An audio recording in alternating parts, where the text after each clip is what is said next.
జగన్మోహన్ రెడ్డి గారు చెప్పిన విశాఖ రాజధానిని ప్రజలు యాక్సెప్ట్ చేయలేదంటారా? ఖచ్చితంగా. ఇప్పుడు ఆల్రెడీ ఇక్కడ ల్యాండ్ ఇచ్చున్నారు, అన్ని వనరులు ఆయన మాస్టర్ ప్లాన్ అన్నీ కూడా తయారై ఉన్నాయి. ఏదంటే దాన్ని సరి చేసుకుని ఆ ల్యాండ్ ఉపయోగించుకుంటే నువ్వు ఎక్కడో తీసుకొచ్చి పెట్టుబడి పెట్టాల్సిన లేదు కదా. ఇప్పుడు వాళ్ళకి రైతులకు ఇవ్వాల్సిన ల్యాండ్ పోగా మిగిలినటువంటి ల్యాండ్ని అమ్ముకుంటే దాన్ని ఇన్వెస్ట్మెంట్ కింద తీసుకున్నట్టయితే దాదాపు 4 లక్షల కోట్లు వస్తుంది. అక్కడ 4-5 లక్షల కోట్లు దానికి సెల్ఫ్ సఫిషియెంట్ రాజధాని అయ్యేది. నువ్వు ఇప్పుడు అది చేయకుండా ఇవాళ అప్పులు పాలు చేసి రాష్ట్రానికి నేను 10,000 ఇస్తున్నా 5,000 ఇస్తున్నా అని చెప్పి ప్రజలను మభ్యపెట్టి పనులు లేకుండా చేశాడు కదా. ఇప్పుడు ఇసుక టైట్ చేశాడు. ఇసుక టైట్ చేయడం వల్ల ఎంతమంది రోడ్డును బాధ పడ్డారు? కార్మికులు లేరు. దానికి సంబంధించి దాదాపు 40 రంగాలు ఉంటాయి. సిమెంట్ కంపెనీలు కానీ, ఐరన్ కానీ, ఇంకా దానికి సంబంధించి దాని మీద డిపెండ్ అయిన వాళ్ళు కార్పెంటర్స్ కానీ ఇట్లా ఉంటారు. వాళ్ళందరూ కూడా రోడ్డున పడ్డారు కదా.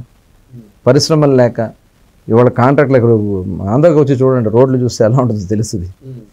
అలాంటి దిక్కుమాలినటువంటి పరిస్థితి రాష్ట్రం దగ్గర. కాంట్రాక్ట్లో వర్కులు జరుగుతూ ఉంటే పబ్లిక్లోకి మనీ పంప్ అవుతుంది, మనీ రొటేషన్ అవుతుంది.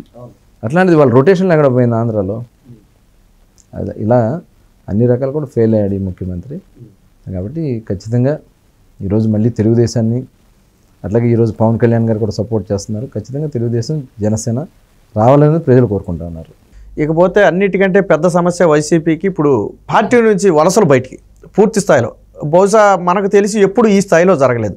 అసలు ఎందుకు ఒక అతిపెద్ద పార్టీ నుంచి ఈరోజు బయటకు వచ్చే పరిస్థితి ఉంది అంటే అక్కడ నియంత పాలన జరుగుతుంది. ముఖ్యమంత్రి జగన్మోహన్ రెడ్డి గారు ఒక నియంతలాగా ప్రవర్తిస్తూ ఉన్నాడు. ఒక మంత్రికి ఆయనతో మాట్లాడటానికి టైం ఉండదు, ఒక ఎమ్మెల్యేలు కలవలేడు, కనీసం ఎవరు కూడా అతనికి వెళ్ళి చెప్పే పరిస్థితి ఉండదు. మరి అట్లాంటి పరిస్థితుల్లో ఇంకా అడ్మినిస్ట్రేషన్ పూర్తిగా ఫెయిల్ అయింది. రాష్ట్రం అంధకారంగా కనబడుతోంది. ఎలాంటి లీడర్స్ దగ్గర పనిచేస్తే ఇంకా మన పరువులు పోతాయని చెప్పి ఆల్రెడీ వాళ్ళు చాలామంది బయటకు వచ్చేస్తున్నారు. పెద్ద పెద్ద లీడర్సే బయటకు వస్తున్నారు. వైసీపీ మీద నమ్మకం లేక, లీడర్షిప్ మీద నమ్మకం లేక. ఇవాళ తెలుగుదేశం పార్టీ పూర్తిగా తలుపులు తెరిస్తే మొత్తం వైసీపీ టోటల్ బయటకు వచ్చేదని సిద్ధంగా ఉన్నారు. కానీ మాకున్న పరిస్థితుల్లో వాళ్ళు ప్రవర్తించిన విధానాలు ఇవన్నీ కూడా చూసుకుని దాన్ని బట్టి కొంతమంది వరకు మనం తీసుకోవడం జరుగుతుంది. ఇవాళ జగన్మోహన్ రెడ్డి మీద విశ్వాసం కోల్పోయింది. ఇప్పుడు మాట్లాడితే చెప్పేవాడు కదా విశ్వసనీయత అని. ఆ విశ్వసనీయత కోల్పోయాడు జగన్మోహన్ రెడ్డి. అందుకని వాళ్ళు మొత్తం వైసీపీ లీడర్స్ అందరూ కూడా బయటకు వస్తూ ఉన్నారు. ఇంకా ఒంటరిగా మిగులుతాడు. ఏమైంది, తల్లిని ఏం చేశాడు, చెల్లిని ఏం చేశాడు, బాబాయ్ని ఏం చేశాడు అందరూ గుర్తున్నాయి.